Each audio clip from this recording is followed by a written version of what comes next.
There's a problem with Bloodhound, and no one's really talking about it. Maybe that's because Bloodhound doesn't seem like they've got a problem. In fact, that is the problem. That Bloodhound seems like they're perfectly in the right place at the right time. But if anybody, like you amateur sleuths out there, or Detective Rain Days right here, when you think deeper, realize that Bloodhound has maybe been waiting to come onto this meta much longer than people believe. And in fact, maybe that opens our eyes to other legends that could be doing the same thing right now that we just haven't paid attention to. For, as a matter of fact, isn't Bloodhound just that ranked grinder? Isn't he a pub stomper? A monster? Well, I don't know.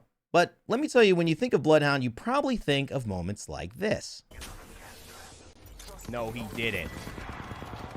Okay, pop the ult. You trying to get away? Oh, the axe is out. No, he didn't! Oh my God, from downtown! Now, there's no issue with thinking of Bloodhound in those 100 million moments that you've had from the beginning of time to see them succeed. In fact, Bloodhound is one of the most fun legends in Apex Legends. There's no doubt about it. And for that reason, I think in many ways, we were expecting, back when Apex started its competitive season, to see Bloodhound featured. But the problem is that that wasn't what happened. In fact, there was a very different looking, well, I'll just say it, fella featured in that one. Let's go ahead and take a look. What we looked at with this group, which was so interesting, is that there was a dynamic between, we didn't really know who was going to step up. Obviously, Energy was the team that everyone kind of had their eyes on. How was Izzy going to perform? How was Ace going to perform? But 7, 8, 9 ended up stealing the show. Talked about game one. You guys didn't catch all of it, but Penta were in a beautiful spot on the top of Skulltown, trying to Sounds like me. And Sentinel's also a team we've been looking out for that had done very well. We're in the only building left in that final circle. 7, 8, 9 not only pushed off Penta and took the high ground, they were able to go into Sentinels, win some 1v1. Wait a second. You saw Exons doing it there. He did it before in game one. So this is just an incredible performance from a team that's kind of showing us they are here to play. Yeah, that's Wait a second. Okay, that was the wrong clip to show you. I guess I was there 4 years ago when this whole thing started in Poland, and I looked a heck of a lot younger. I don't know what I was on right there. Maybe COVID just aged all of us. But the truth is, the person I was really trying to show you was Pathfinder. That's right. When you take a look at this final zone, where TSM Apex Legends featuring Reps and Hal like usual, but this time Albrelelli were facing off in a chance to win. 3 teams left. It was not Bloodhound who was running the meta. In fact, there was not one Bloodhound player to be seen in that final lobby. Take a look and see how it transpired. No, Gambit will go down as well. Take 3 squads left here. Yeah, but TSM is one of the ones alive, and they are almost at the win condition. They got to find the other 2 targets to be able to rid of them. Reps will be able to heal up. They do have that low ground. And the movement has to happen in 1:17 minutes. You see MVP now trying to take this fight. That's going to be an opportunity for TSM. The third party here will question whether or not they do that. Is both sitting above both that of TSM. MVP not on match point here. TSM, of course, on match point. We've known that for a long time. We'll find out exactly who this third squad is as well. Still should be G2, I believe. It's Gamers Origin. So we do have 2 teams who have an opportunity to be able to win this. TSM and Gamers Origin. Who will walk away with the victory here? Or does MVP push us into game number 12? Huddled up, look at that. MP goes down. MVP making the push. Ross has to queue out. This is an opportunity for TSM. Let's see here. Now TSM might push in. They get 1 break. They have to pull back. They go down to the low ground again. Going to have to re-shield back up. They pop a bat. We see Albrelelli push to that high ground. Already Gamers Origin still without a member. But then Albrelelli gets punished. Hal and Reps need to be careful here. They're reviving too. They're also reviving. They see the double res, so they think they have enough opportunity. So much history. Albrelelli is back with us. On me. Oh, but he's gonna go down. They get dropped on now. It's all to Reps and Hal. Can they stay alive here? They get some shots, but they don't get the knock. Going for the revive again. The only way to be able to get up to the high ground is Albrelelli, though. They can't get up to that roof easily here as MVP seems to be denying everybody. Gamers Origin on the backside of the wall, and MVP with all 3 members alive. They are going to cripple TSM. Can somehow Gamers Origin come around this corner and actually clean up after that point? And such a mind game here with all 3 teams, of course, having the opportunity to third party. Who will engage first? Who will have to move first? This is going to close in 10 seconds. Gamers Origin or TSM. This is when that zone fast closed, bro. For TSM. It didn't slow close. 5 seconds and counting. Bravo. let's do this. Here we go. This could be it. Two teams on match point here. MVP pushing in. Can they get this first knock? Doesn't come in. Ross has to stay alive. Very low HP for the Wraith. Very early iframe, so that's going to be a big setback there, but MVP is not the one we're worried about, as they're just a setback here for TSM. Who is going to do it? TSM are your champions. It took them a while to get to match point, but in the end, they win back-to-back Apex Legends tournaments. Your X Games winners and your winners of the Apex Legends preseason Invitational. Now, not to take the shine away from Hal and Reps and Albrelelli, that was an amazing version of TSM, their second win in a row. It's one of the reasons why Hal doing it again with Reps and Verhulst this year and last year is making him so interesting. But there was not one Bloodhound in sight. There were more P2020s with hammer points in that final zone than Bloodhound, and that goes to say, was Bloodhound just not a legend that was valuable? Or was it the fact that Watson, Wraith, and Pathfinder were the legends everyone was playing, and so everyone just kept playing those legends? Well, there is a very interesting documentary that I ran across, and there's a lot of great Apex content creators who are making such documentaries. Jumba happens to be one of them that talks about a man named Monsoon, and this is a very important point, although I feel like I'm about to sneeze. Okay, I'm not. Let's continue. And this is a very important point because the story of Monsoon and the story of Bloodhound are interconnected. They cannot be one without each other when you describe Bloodhound and the state of affairs in the ALGS. As one of the original characters, as one of the original Apex Legends pros, this specific journey, this turning point after being a top team and having a tragedy strike where they did not even qualify for the pro $265,000 championship that they were supposed to win, Monsoon had to rethink what it meant to be successful in the ALGS. And here is what happened.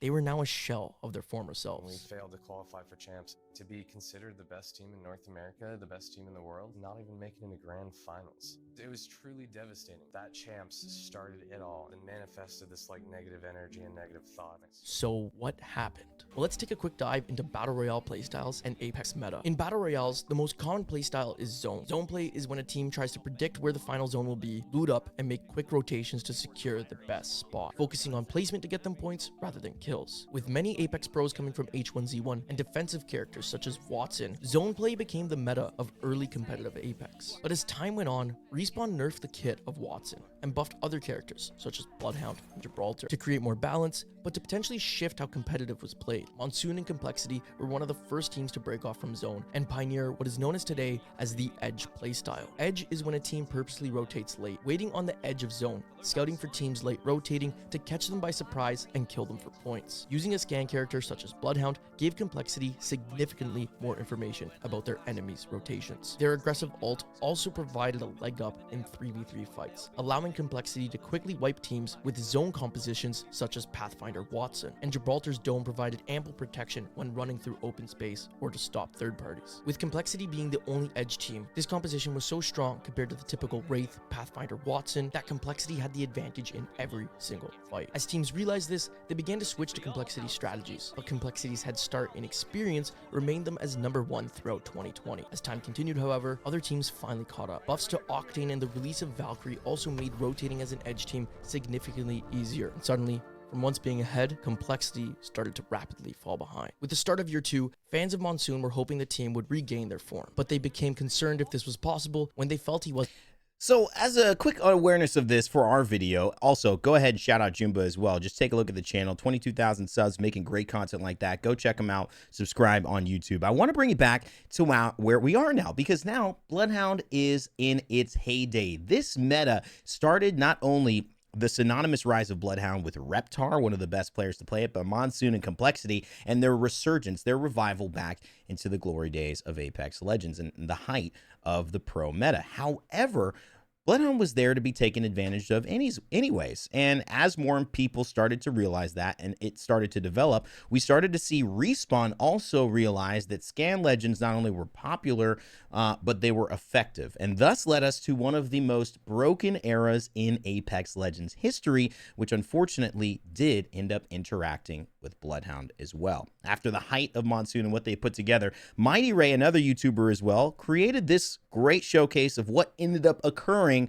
once that happened. Mighty Ray, 4.75K subs. Go follow this guy. Let's check it out. Crypto and Bloodhound as viable options in seasons 14 and 15, until Respawn decided it was time to retool the two most dominant scan legends in the meta, nerfing Seer and Bloodhound. Giving Bloodhound the White Raven rework that he has now, although good, he's effectively having less scans than he would before. They reduced his full body scan time from 3 seconds to 1 second, removed the sped up cooldown rate of his tactical when using his ultimate. He overall has less scaling potential than he would before. For Seer, they nerfed the passive, but the main takeaway was no longer showing full body scans on his tactical, and his ultimate taking longer to charge, reducing the duration to 25 seconds, and a little bit of a delay when activating. So why such a huge nerf?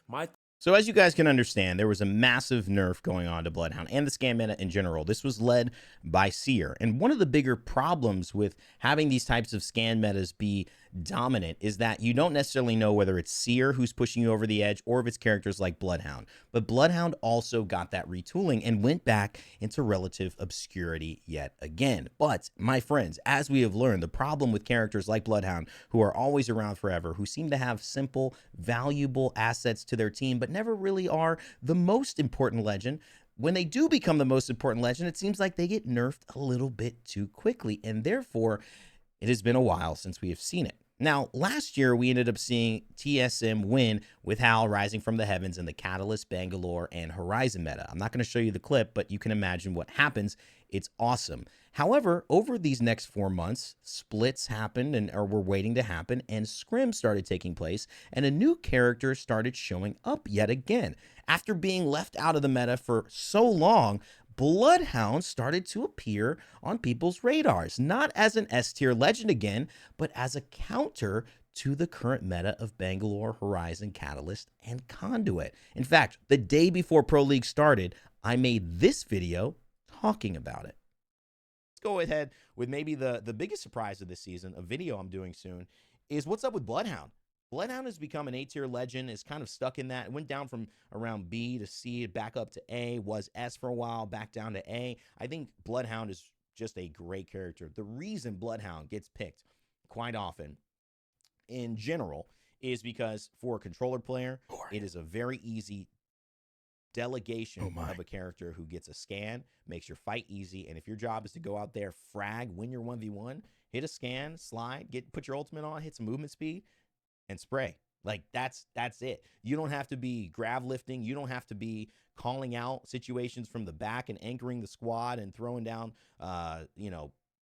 spikes from Catalyst. You just have to go ahead and shoot. And that's where Bloodhound, in my opinion. Now, what this guy gets right is his style, man. Love this guy's style. What he gets wrong, though, again, also just to show you, this was 5 days ago as well. Check out the tier list if you haven't seen it. It's doing well. You guys are really appreciate it. It's an hour long of talking about these legends and also the weapons. I do another one there, so make sure to check both of those out. I'm sure I'll have them in my comments or as an in-screen video. We are in the pit of despair. We come out, though, of that pit of despair. Bloodhound has had its moment. It was in obscurity, in kind of just a pub stopper. It finally gets its ranked recognition, and then it goes into a nerf and gets kind of sent to oblivion. But out from the depths it arises, maybe. So we're still waiting. But then the first day of Pro League happens. Everyone waiting with bated breath. Will these tier lists, will these scrims be what people actually play? What will happen? Well, the first game that we end up watching goes pretty normally. The second game, though, starts to show us something that we weren't really expecting. The third game and the fourth game start to give me way more than I had hoped for Bloodhound fans.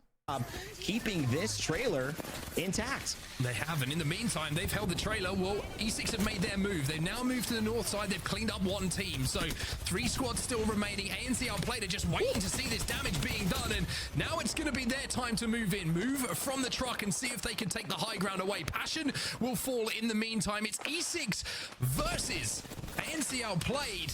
And the question is, can they get the damage done? Or will Shakes go down in the meantime? E6 was later on the back foot, but now they've turned it around here, Rain. What a play from Cracked as well. Willem, the last one standing, but it is all E6. K Swinney with another I'm him moment. It's not the buy one blade, but this time he uses Bangalore's heirloom to seal the deal in our first game on World's Edge. Now, wait a second here. wait a second, I just saw Bloodhound being used, but not being used in this rotation. Suddenly, the way Bloodhound was created and found valuable in the meta, which was edge play, creating a new style of Apex Legends where you're aggressive and teams that don't know how to play zone as well, because you have legends and abilities in Apex, unlike in PUBG where you just have weapons and everyone rotates the same way. You could take advantage of certain characters' speed and access to information and use that to create a whole different playstyle. Now, Bloodhound's just fitting in with the crew. Why is that? Wait a second. Let's take another look, because we wouldn't have to think too long about it, because the very next game, this would happen. Can't skip the cross. Yeah, I'm 91 on my ult. I'm about to get my ult as well. 40 on 1. You should get these kills on the right. Yes, Gonna we hold will. Q. They're running up. No, we should have. Okay, we need to treat and kill this. I'm bang on left. Bang on left, then join left. Cut the guy on the bin. Kill one. I'm nading it. I'm waiting for this bang ult. I'm going bang ult. Last team. Did you hit that one? Yeah, I'm walking up. I stun one. Horizon 1. Yeah, I'm watching AV. Bang one. I'm coming. Last one. Jake, he's almost tracked. Yeah, just wait for me. I'm coming. I'm waiting for you. He's trying to I'm coming. I'm gonna swing. Oh. Good job. We got all. Another Bloodhound win, this time seeing from the eyes of Graceful. So 2 games out of 6 in EMEA, we have a Bloodhound win. And we have Bloodhounds effective in all 6 of those games. And the #1 team of the day is running a Bloodhound. This starts to say that maybe this is an A tier. Maybe this is the pocket pick A tier that is becoming S tier as a result of the current meta. That is all about not being able to see, hiding behind walls, and hiding behind smokes. But guys, there's no way we could say this about the entire meta. There's still North America, right? And so, obviously, if Bloodhound's for real, we're gonna have to see it on both sides of the pond. Okay, can't just look at EMEA. But then this happened in North America just a couple hours later. In the shadows, Sweet coming in as well as a solo. Shuby picks him off, and that is incredible awareness from Shuby. Maybe just shooting at anything that moves right now. And trying to get this Phoenix kid off Dan. Top 5, can he do it? This would be massive if Shuby can get Elevate up, especially as the zone looks to be closing in on them. I mean, I also love it from Sweet as well, by the way, taking advantage of teams looking at each other, and he said, actually, maybe I can get involved, but he will eventually fall. Shuby gets that kill, so at least some KP added. Elevate out. We're down to the 3 teams I had mentioned. Dark Zero are approaching Oxygen, but it's TSM who now hold center zone here. And if Dark Zero and Oxygen do damage to one another, this could be prime time for TSM as now they start to flood in. They battled last year for the trophies. Right now, they're battling for Storm Point. It's Dark Zero 3v3 against TSM. Zero hits his shots this time around. The first one to go down, though, as Verholz finds it. Big E comes up clutch yet again, but will Sykes be the difference? Oh my goodness, it is Sykes. He needs the last bullet. No, it's TSM who will take the win. And I believe that just started our split off with some fireworks. Now, the truth is, TSM would win that fight, but you know who would win the day? You know who was in that fight? Jin Burton and Sykes and Zero. And you know what they were running? Bloodhound. And you know who would win overall in the day? Dark Zero and Bloodhound. That's right. We would have 2 #1 place finishes for teams running Bloodhound. Now, what does that show you? What does that mean? It means that Bloodhound might just be the perfect encapsulation of the Mike Tyson quote, which is that everyone has a plan until you get punched in the face. Is that also the problem with Bloodhound, that when Bloodhound punches you in the face, it's always a surprise? Why are we surprised that Bloodhound is available and valuable in these metas? It's often an overlooked character that comes in to either counter zone play or to counter smoke play. But what about just being a good character? Are we sleeping on this, and maybe are we sleeping on other legends? Well, as I leave you with that, which I might answer in just a bit as to what's coming up that other people might be sleeping on in these next upcoming weeks, let's take a look at one of those pros we mentioned earlier, who wasn't playing Bloodhound, was a pioneer of winning in Apex Legends. That's TSM Albreleli, who is, again, one of the best pros that we've ever seen. On Bloodhound, showing you why, just as an individual legend and in high-level ranked, they can be so powerful. Let's take a look at this gameplay and walk you through what he's doing. I haven't talked too much during this video. I've been setting up the story, but I think it is important to also take a look at what Alberlelli does and showcase Bloodhound for the casual viewers, for the ranked viewers, for people who watch ALGS but also want to say, is Bloodhound worth playing? That's what this series, the Problem series, looks at. Ways we might be overlooking or not aware of Legends and how they're operating in-game, and what we can learn from looking at them in a deeper way. I hope you guys enjoy it. Also, please leave a like for this if you guys are enjoying this type of content. It means a lot. Just a like. Don't have to sub, but the like definitely does help if you're still here. Oh my god, bro. What the fuck? So he's playing with Oxygen Reeds, also like a top 5 LAN level player. Oxygen Esports is one of the deadliest players we saw at Champs. They absolutely had opportunities to win. Big drop there. Alb showing exactly what the card does and why it's so good. Pulls out the RE45, doesn't get a chance to get a bullet again, but lands with his shield intact. The new changes to Apex were now, instead of landing bare bones, you obviously get your shield and your weapons. Stack of ammo inside of them. They're fighting. You can res me now. Take the kid. And this is a Predator lobby, ladies and gentlemen. This is no joke. I'm also safe over here, okay? I've got knock. That guy's fucking setting up. I need light, man. Big scan as well, and that information just means I'm not pushing, I'm holding, I know where you went, and now I have the advantage. No one else is going to scan him. The only one to see in these smokes, and the other element is his abilities, their abilities. Bloodhound 8 is able to provide scan information to his teammates without them needing digital threats. Where is that valuable? Start of games. Bangalore smokes win. Most people can barely find a digital threat throughout their game, let alone 3. So Bangalore is winning that trade unless you have a Bloodhound. Obviously, it's not so surprising to say that scans, what a thermite, are valuable in a meta where it's hard to see.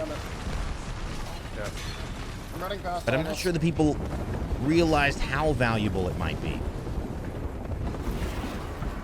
Also, with the ultimate, notice this, no scans needed, obviously. Seeing through the smoke, the thermal signatures that allows, plus the movement speed. Yeah, I have to get out. Alberlelli, one of the most creative players that you'll see in Apex, one of the best, most gifted mouse and keyboard players in the game. If he needed anything, it wasn't more speed and more awareness of where you are. There's another team in They're just rezzing inside. And neither does Jim Burton, neither does Sykes, neither does Zainu, neither does Can you smoke me? Effect or Slab. These players, it needs to be better than that. I need different smoke. that are so good. And again, that smoke starting to lose its value. What's another reason why this is important? Because most of the time you're smoking going, all right, I'm safe. I've decided no shields again because I'm not running Gibraltar. I'm not running Watson Gens. I'm not running these types of Newcastles. So I'm running, and that's my smoke, and that's my shield. Not if people can see through it. And that Bloodhound is not only giving you an advantage, it's catching people off guard for what they think should be giving them a moment of release and respite from the action. It's not when you're playing against a Bloodhound team, and that's hard to predict. 80% of the time your smoke's going to work that way, but 20% against the Bloodhound team, it's actually going to make you vulnerable because you're going to sit in there and he'll still see you.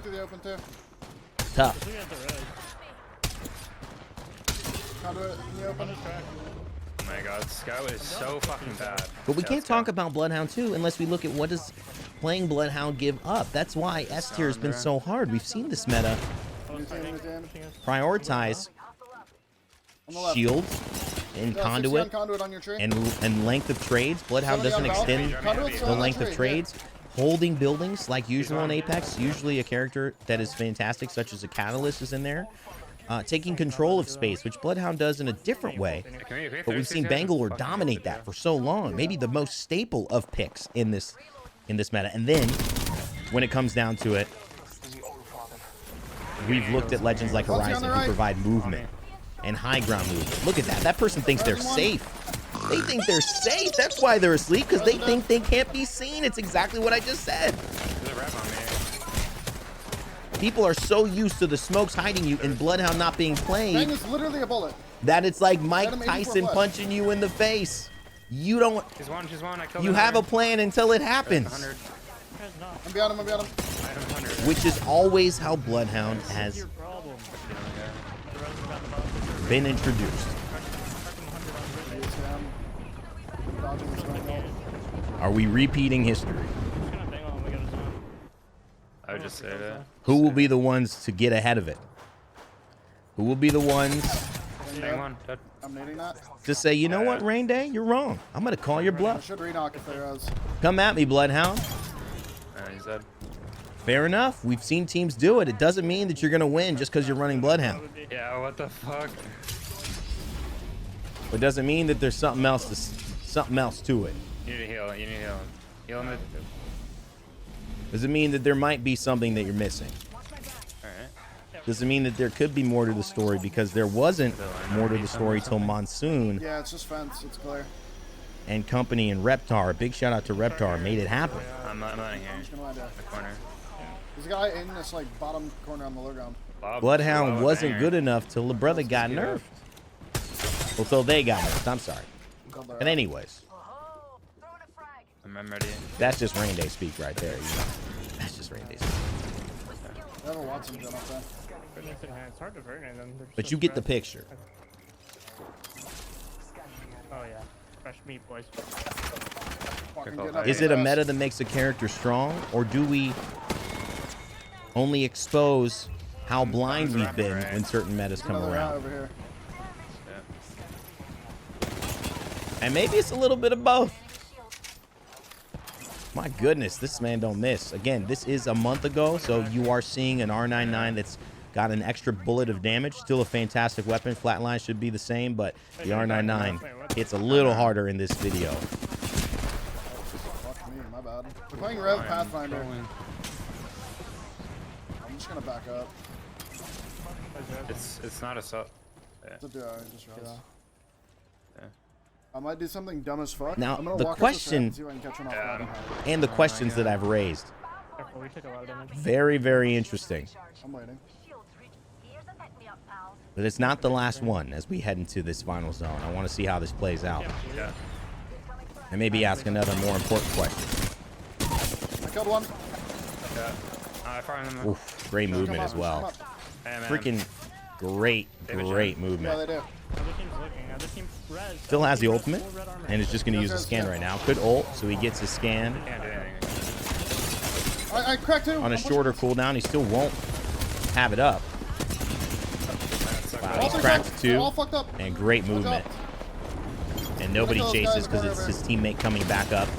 Oh my god, takes a solo. Does this person miss? Albrelelli. This is what they pay the big bucks for. It's just so good from range. It's so consistent. It's so deadly. 1 HP, 85. And that is how you do it. That guy in the corner was that crack. So there's no doubt about it that Bloodhound has the toolkit. This was just a few weeks ago that we've seen this on the rise. And now that it's proven that it can win, what next, in my opinion, is coming? Because maybe to leave you with this, a final thought, a teaser. Because people don't really know sometimes about the metas and they have to have them hit over the head with it and the changes of who makes a valuable character, could we have seen another meta change this last weekend? Because I saw something in the end of a game 4 that I was casting that I usually don't see in in-game circles. And that's somebody who started this trend before. That's right, Monsoon and Complexity. This time, not running the Bloodhound, believe it or not. So not even going with one of their more staple picks and identities, but going with something completely new. A Loba and a Sentinel in the end game. Take a look. I mean, Optic still in that little zone. Complexity and Dark Zero, I don't know how they're sharing the space. It's just Sykes. Complexity has refused to come out of that building, and why not? It's guaranteed at least a top 4. Certainly about to be a top 3. Dark Zero eliminated as well. Optic goes up. They're trying to find Elevate, but knocked. He gets not knocked. He is still alive. Somehow they've made their way to a top 3, but it's not going to be a top 1. Complexity finally leaves their house, and it's for a victory only. What a move from Monsoon and Kimchi Lee repping the Loba late game. One of the only Is a new meta upon us? Has it already been showcased to us there like Bloodhound was before people started to pick up on it? I'll leave you with this thought. Sometimes the best things that have been waiting for us right under our nose are just there, hoping we pay attention to them all along. So, what do you need to start paying attention to? And are you going to make sure that you don't get punched in the face with this upcoming meta? We'll wait to see, but I love asking the questions. I hope you can answer some of them in the comment section below. As always, never give up, never stop gaming. We'll see you all next time.